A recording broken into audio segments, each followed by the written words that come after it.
नमस्कार दोस्तों, आप सभी का स्वागत करते हैं यूकेएसएससी एंड यूकेपीएससी क्रैकर में। तो उत्तराखंड लोक सेवा आयोग द्वारा लेक्चरर की जो वैकेंसी आई है, तो इसमें जो एग्ज़ाम रहने वाला है, इसमें काफ़ी बदलाव इस बार किया गया है, जिसमें कि आपको सिंगल एग्ज़ाम जो है देखने को मिलेगा। तो डिटेल पर समझेंगे क्या जो है संशोधन इस बार किया गया है 2025 में।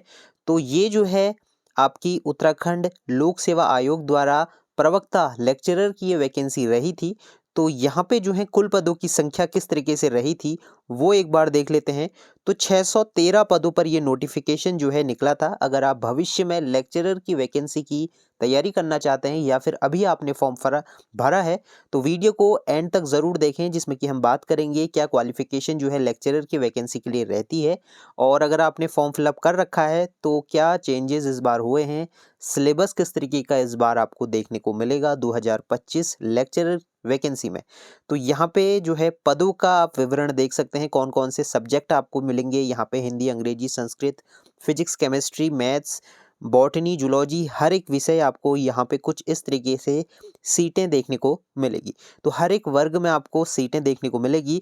तो क्वालिफिकेशन एक बार देख लें, क्योंकि नए कैंडिडेट्स अगर तैयारी करेंगे 2026 या 27 में, अगर नई वैकेंसियाँ आती हैं, तो किस तरीके से जो क्वालिफिकेशन है वो मांगी जाएगी।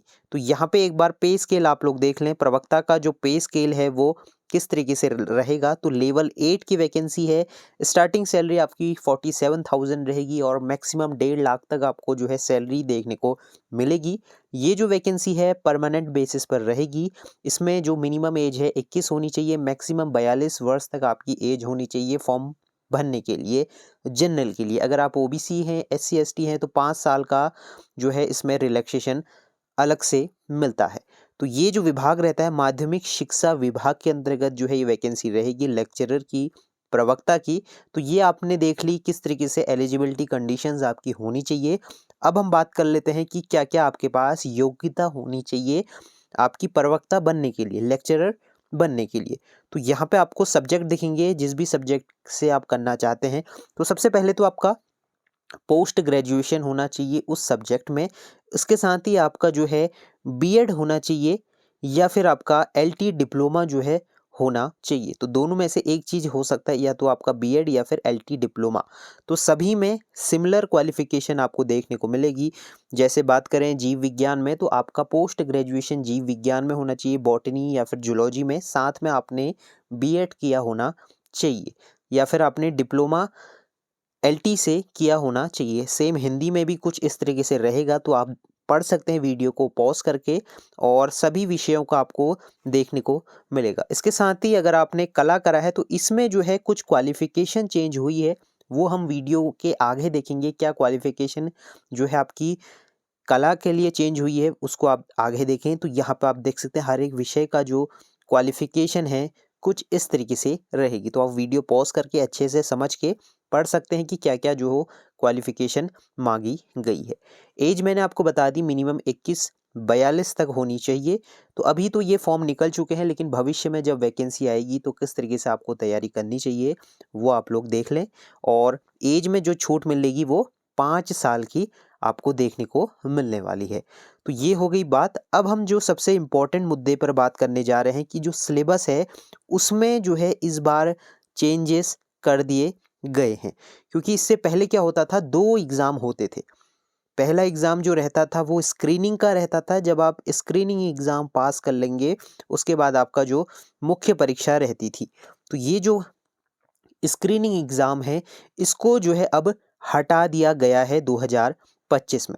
तो पहले क्या होता था, जो आपका बीएड में जो पूछा जाता था और सामान्य ज्ञान जो रहता था उनसे 150 प्रश्न 150 अंकों के 2 घंटे का समय इसमें मिलता था।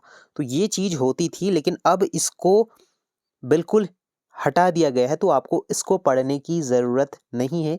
आगे मैं ऑफिशियल नोटिफिकेशन भी दिखाऊंगा, वीडियो में पूरा आप बने रहिए।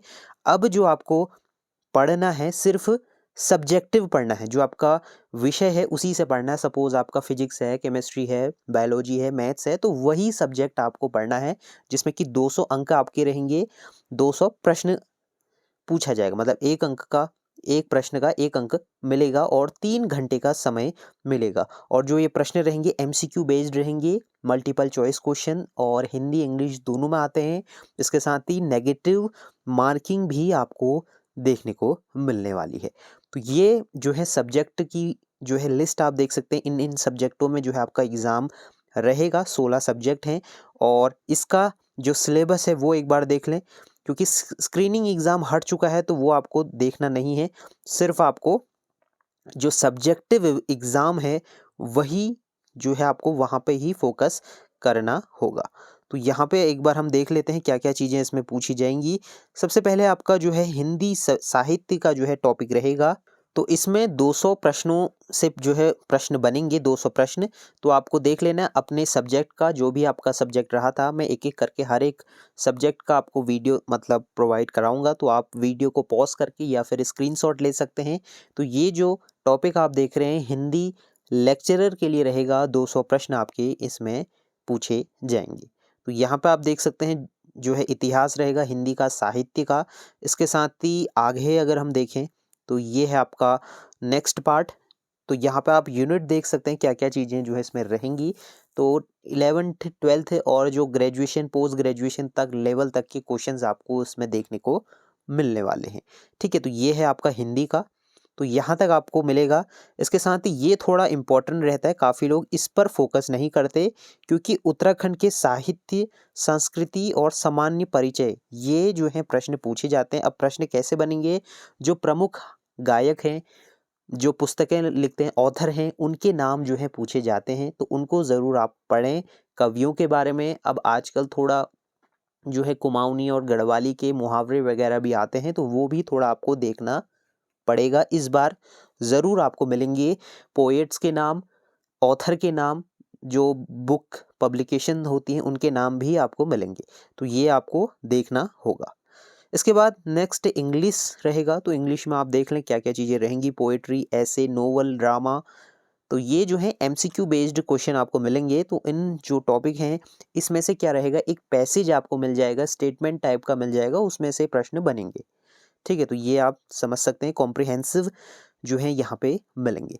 तो इस तरीके से आपको ये सारी चीज़ों को देखना होगा। वीडियो पॉज़ करके आप जो है इसका स्क्रीनशॉट भी ले सकते हैं इंग्लिश स्ट्रीम के कैंडिडेट्स।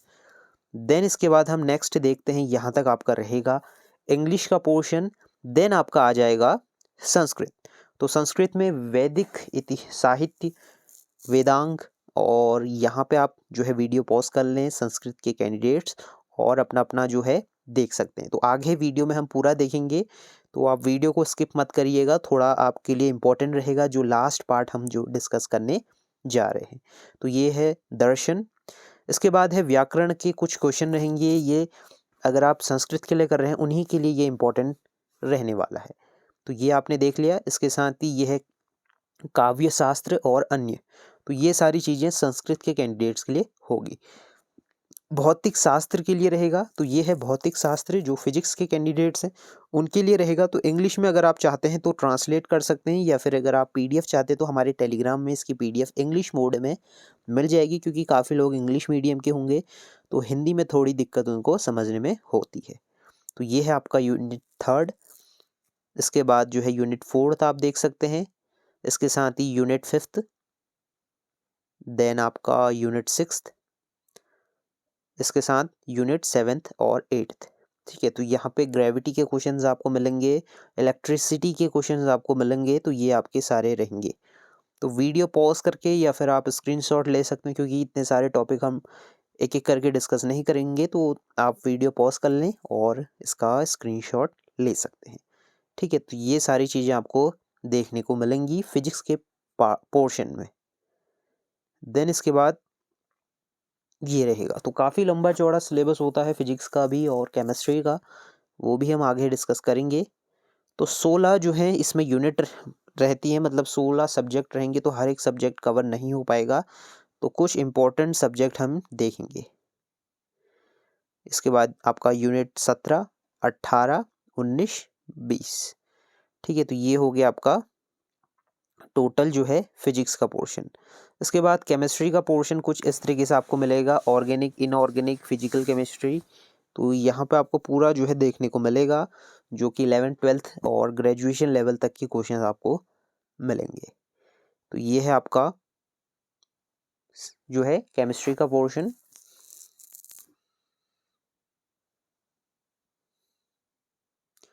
तो यहाँ पे आप स्क्रीनशॉट वगैरह भी ले सकते हैं। इसके साथ ही इसी के अंदर भौतिक रसायन भी जो है आ जाता है, मतलब जो आपका फिजिक्स केमिस्ट्री रहता है वो भी आ जाता है, फिजिकल केमिस्ट्री। तो ये है आपका फिजिकल केमिस्ट्री का पोर्शन। तो इस तरीके से आपको ये सारे टॉपिक दिख जाएंगे किस तरीके से होंगे। कार्बनिक रसायन जो है आपको मिल जाएगा। तो इस तरीके से आपको देखना है। देन आपका मैथ्स आएगा। मैथ्स में जो है काफ़ी कंपटीशन होता है, पेपर काफ़ी टफ आता है, काफ़ी लोग नहीं क्वालिफाई कर पाते हैं, सीटें खाली हो जाती हैं। इससे पहले जब हुआ था तो उसमें काफ़ी सीटें वैकेंट रह गई थी क्योंकि लोग क्वालिफाई ही नहीं कर पाए। तो थोड़ा आपको मैथ्स में अगर चाहिए तो प्रैक्टिस ज़रूर करें, प्रीवियस क्वेश्चन ज़रूर देखें, तो इस हिसाब से आपका जो है इसमें सिलेक्शन होगा। तो ये सारी चीज़ें आपको मिलने वाली हैं मैथ्स के पोर्शन में।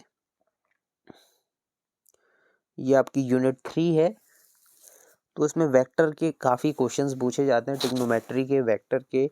तो वो थोड़ा सा आप अच्छे से देख के जाइएगा, उसमें से काफ़ी क्वेश्चंस बनते हैं।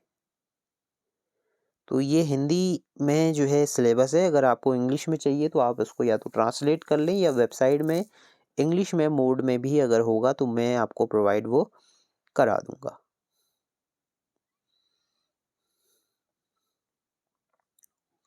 तो यहाँ तक है आपका जीव विज्ञान का ये पोर्शन आ जाएगा। तो वीडियो काफ़ी लंबी हो जाएगी, तो आप इसको जो है इसका स्क्रीनशॉट ले लेना, या फिर मैं आपको टेलीग्राम में प्रोवाइड करा दूंगा।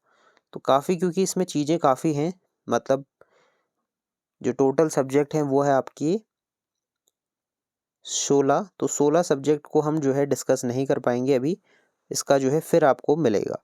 तो अभी जो मेन आपको मैं समझा रहा था कि 1 मिनट, तो नियमावली में जो है चेंजेस कर दिए हैं, जो कि आज ही करे हैं। 2025 का ये ऑफिशियल जो है शासनादेश रहा है, जो कि उत्तराखंड में विशेष अधीनस्थ शिक्षा सेवा नियमावली 2008 को बदलकर अब जो आपका पहले क्या होता था, आपका यहाँ पे आप देख सकते हैं सीधी भर्ती के लिए स्क्रीनिंग जो एग्ज़ाम होता था उसको समाप्त कर दिया गया है।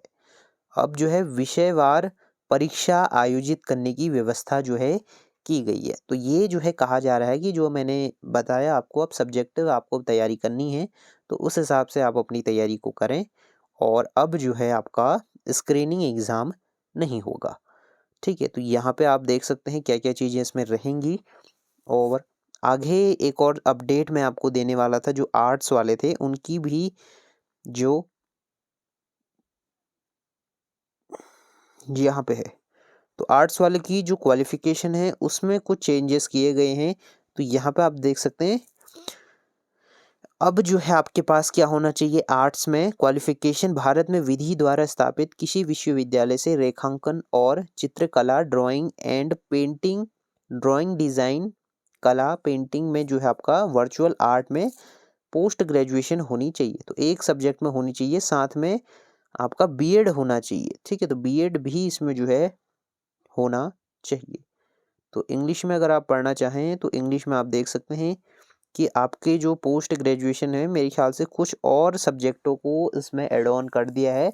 Post graduation degree in drawing and painting, drawing design, technical arts, painting, fine art, painting, virtual art from a university established by law in India. तो ये जो है पोस्ट ग्रेजुएशन आपका होना चाहिए। तो इसमें कुछ और सब्जेक्टों को भी जो है जोड़ दिया गया है लेक्चरर के लिए। ठीक है, तो उस हिसाब से कंपटीशन थोड़ा बढ़ जाएगा आपका, और ये है आपका बीएड भी इसमें जो है रहेगा। ठीक है, तो कुछ हमने इंपॉर्टेंट चीज़ें आपको बता दी किस तरीके से क्या क्या रहेंगी। अब हम बात करते हैं एग्ज़ाम कब तक आपको देखने को मिलेगा। तो एग्ज़ाम कब होगा वो भी देख लेते हैं। लेटेस्ट सिलेबस के बाद जो है लेटेस्ट हम एग्ज़ाम कैलेंडर पर बात करेंगे। 10 जनवरी 2025 का ये कैलेंडर रहने वाला है। तो यहाँ पे सबसे पहले आपका देखिए, यहाँ पे कहा जा रहा है कि जो आपका प्रवक्ता का एग्ज़ाम है वो कब तक होगा वो आगे हम डिस्कस करेंगे। यहाँ पे आपको मिल जाएगा, तो यहाँ पे जो है समीक्षा अधिकारी और लेक्चरर का जो एग्ज़ाम है वो कब तक का रहेगा। तो वैसे तो इसमें जो स्क्रीनिंग एग्ज़ाम था वो प्रस्तावित था आपका 27 अप्रैल को, लेकिन स्क्रीनिंग तो हटा दी गई है। तो संभावित है अप्रैल में आपका या तो स्क्रीनिंग टेस्ट ना होके सीधे आपका सब्जेक्टिव एग्ज़ाम हो सकता है, लेकिन वो होने की संभावना नहीं लग रही है। तो मई में, जहाँ तक है, मई में आपका ये एग्ज़ाम हो सकता है प्रवक्ता का, क्योंकि स्क्रीनिंग तो हट चुकी है, स्क्रीनिंग परीक्षा यहाँ पे लिखी है लेकिन वो हट चुकी है। अब आपका सीधे जो है आपका एग्ज़ाम होगा, जो कि है रिटन जो आपका रहेगा वो रहने वाला है। ठीक है, तो यहाँ पे भी आप देख सकते हैं, ये तो पॉलिटेक्निक वालों के लिए रहेगा, तो पॉलिटेक्निक वालों का पहले हो जाना है, लेकिन जो आपका प्रवक्ता का है वो आपको मई या जून में ही देखने को मिलने वाला है। तो इस तरीके से आप अपनी तैयारी को शुरू कर दें। अगर कोई भी अपडेट मिलता है वैकेंसी से रिलेटेड तो आप हमारे साथ जुड़े रहिए। चैनल को ज़रूर सब्सक्राइब कर लें। अगर आपका कोई प्रश्न है तो आप हमें कमेंट बॉक्स में कमेंट ज़रूर करें, और मिलते हैं नेक्स्ट वीडियो में। तब तक के लिए बाय बाय।